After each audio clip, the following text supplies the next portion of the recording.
Ugh, boys are so complicated. I know a lot of people have strange relationships with the opposite gender, but I can guarantee you that my tale really takes the cake. Do you think you have problems talking with boys? Imagine how confused I got the first time I ever saw one. I was head over heels and a complete idiot. That's right, I didn't see a boy until I was 17. I didn't even know there were other genders besides females. I'm really not kidding. You're probably wondering how that was possible. Well, that's kind of a long story, but I promise it's worth the wait. Before I go into any of that, don't forget to like this video and subscribe to our channel. If you do it, your crush will send you a message in the next 2 days.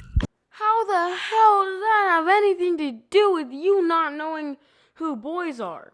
You started off the video with some psychopath standing on what seems to be a dead body and fetal crunch, and then some guy punches through a monitor like Deller. Oh my, dude. He didn't crank the 90s fast enough. He bro-fists his monitor. He broke from the other side, though. It's like a Uno reverse card on the monitor. That was Deller that just got punched in the face.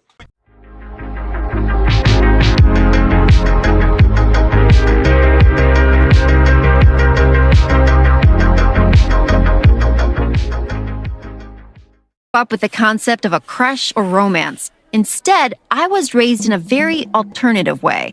When I was just a baby, I somehow ended up in the middle of nowhere in a big house filled with only women and girls. We did everything to Aimbot! She's aimbot! She just 200 pumped that kid in the head with a piece of chalk. We did everything together. We referred to ourselves as a commune, but in retrospect, it was more like a cult.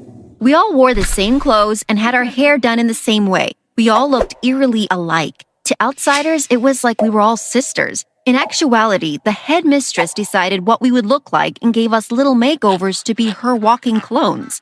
Some girls were lucky enough to have naturally blonde hair, but I was forced to bleach my hair at a very young age. She took us having the same image very seriously. It went well beyond matching dresses and hair colors. This one time when I was around 8, this girl around my age went off into the woods without telling anyone. That kind of thing was explicitly against the rules. She ended up playing around the forest and got her head stuck in a broken maple tree. By the time some of the older members were able to find her, her hair was completely covered on the stuff from the tree. After maybe an hour of trying to wash it out, the headmistress came out with a knife and cut it all sloppily off. She's going full on Greninja on their hair, man. Like, okay, and how do you get your head stuck in a maple tree? Like, you have to be booking it through the forest as fast as you can and dolphin dive in that tree to get the way she was. Unrealistic, bro. Unrealistic expectations. But that wasn't the worst part. Next, she ordered us to line up, and one by one, and she started giving everyone the same sloppy haircut. I loved my hair, and when she came to me, I cried as loud as I could. It wasn't my fault. Why was I being punished? There's no I here, the headmistress said as she lopped off my hair, which was already brittle enough from all of the bleaching. She also cut her hair in the end, effectively making us all hideous. That's just what the cult was all about, wiping away our individual identity. I know this sounds like a nightmare, but for years it was just my life. There were lots of shady things I discovered from time to time, but I never addressed them because I found it normal, or I did for a while at least. One day, I decided to go on my own little adventure. I was only about 8. I didn't see any harm in it. I wasn't supposed to walk away from the farm, but I didn't feel like spending another grueling 8 hours tending the crops. I thought I could sneak away for a little bit, so I waited for the headmistress to leave. Next, I told the other girls I had to go to the bathroom, but I actually quickly ducked behind a corner when they weren't looking. The next thing I did was quickly run away from the house. I had never been farther than the farm at this point. I expected to see more of the forest or something, but instead, I just saw a fence. It wasn't a Are they allowed to, just have that many kids there? Does the government know about this, secret cult? Is this where Cam originated? Does the government know about this crazy lady greninjing, little 8-year-old's hair because one of them somehow dolphin dived into a tree trunk? I'm pretty sure that's illegal. Isn't that called kidnapping? Or like, isn't that called holding someone hostage? It wasn't a pleasant picket fence, though. It had barbed wire twisted around it everywhere. Next, I heard the headmistress. She sounded like she was on the other side of the fence, but I couldn't see. I tried to lean up for a better look on the other side, but ended up cutting my hand up pretty bad. I immediately shouted out in pain, and before I could see where she came from, the headmistress was right there. She wasn't worried about me getting hurt, though. She was very angry. She didn't bother to help me bandage it up and instead dragged me back to the rest of the girls while I was crying. Next, she pulled me up by my arm and started lecturing all of us. First, about how irresponsible we Is there crying the air horn noise? It goes like me, me, me, me. Dude, what was she doing on the other side of the fence? And how did she extend that far? Like, okay, I'll put a picture of what she was like on screen right now. She just evolved into this, bro. Little girl evolved into fucking the rake or some shit. of us. First, about how irresponsible we were that someone could get away so easily, and then about the dangers of leaving the protected grounds.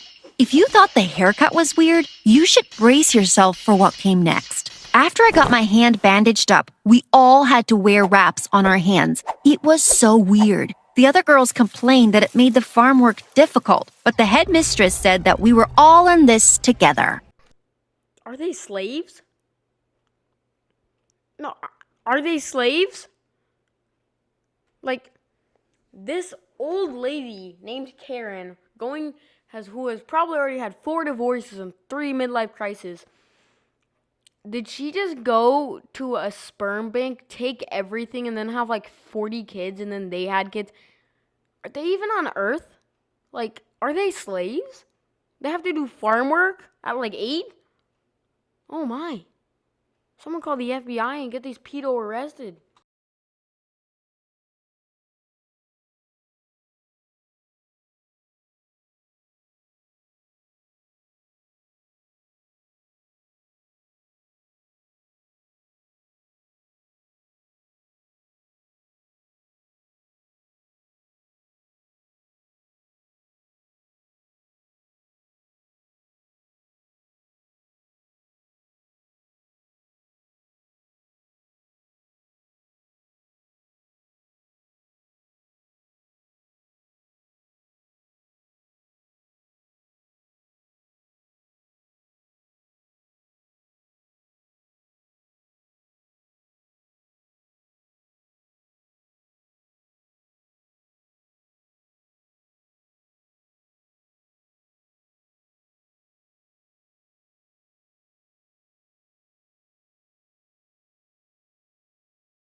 Carlos was not the knight in shining armor I thought he'd be. I had no support system after that. Just when I thought things couldn't get any worse, I lost the baby. The doctors told me that I wouldn't ever be able to get pregnant. This devastated me.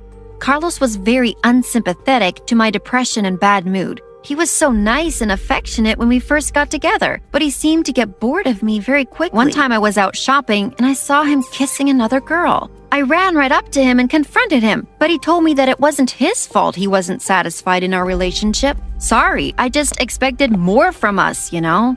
He wasn't even willing to try to work through it. He put in divorce papers and ended up marrying the other girl. Even worse, they had a baby together. I was so sad and miserable, but I had no support at all. I was so used to having my sisters around me all the time. I didn't know how to handle being alone. I tried finding another boyfriend, but it's just so hard. I don't know the first thing about talking to boys. Plus, it seems no one wants a woman who can't bear a child. I miss my old home, and I would give anything to be back in my commune. I know a lot of people may not have wanted to live in a cult, but it was so much better than my life now. What's worse, not being able to have a child robbed me of the biggest honor I thought I could have. I am alone with no one to love me. I can't help but wonder what if the headmaster was right, and the only thing that was waiting outside the fence was hell.